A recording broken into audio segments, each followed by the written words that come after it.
একবার একটি ছোট শহরে স্যাম এবং লিলি নামে দুই ভাইবোন থাকতেন। স্যাম ছিলেন বড় ভাই, তার দুঃসাহসিক মনোভাবের জন্য পরিচিত, যখন লিলি তার ছোট বোন, সৃজনশীলতা এবং কল্পনায় পূর্ণ।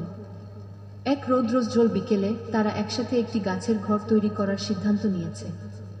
স্যাম নিখুঁত শাখা খুঁজে পেতে উঁচুতে উঠেছিল, যখন লিলি তাদের গ্যারেজ থেকে প্রয়োজনীয় সমস্ত সরবরাহ সংগ্রহ করেছিল। তারা পাশাপাশি কাজ করেছিল, স্যাম তার শক্তি ব্যবহার করে ভারী তক্তা তুলতে এবং লিলি তার শৈল্পিক দক্ষতা ব্যবহার করে রঙিন অঙ্কন দিয়ে ট্রিহাউস সাজিয়েছিল।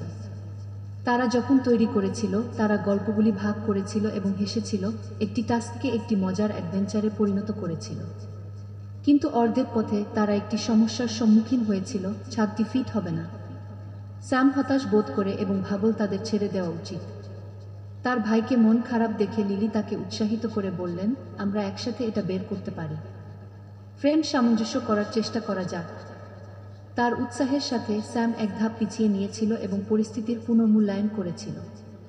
একসাথে ছাদ পুরোপুরি ফিট না হওয়া পর্যন্ত তারা পরিমাপ, কাটা এবং কারুকাজ করেছে। সেই মুহূর্তে তারা দলগত কাজের গুরুত্ব বুঝতে পেরেছিল।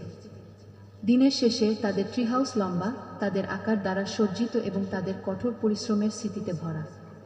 যখন তারা ভিতরে বসে সূর্যাস্ত দেখছিল, তারা জানত যে এটি কেবল ট্রিহাউসই গুরুত্বপূর্ণ নয়, এটি সেই বন্ধন যা তারা একে অপরকে সাহায্য করে শক্তিশালী করেছিল।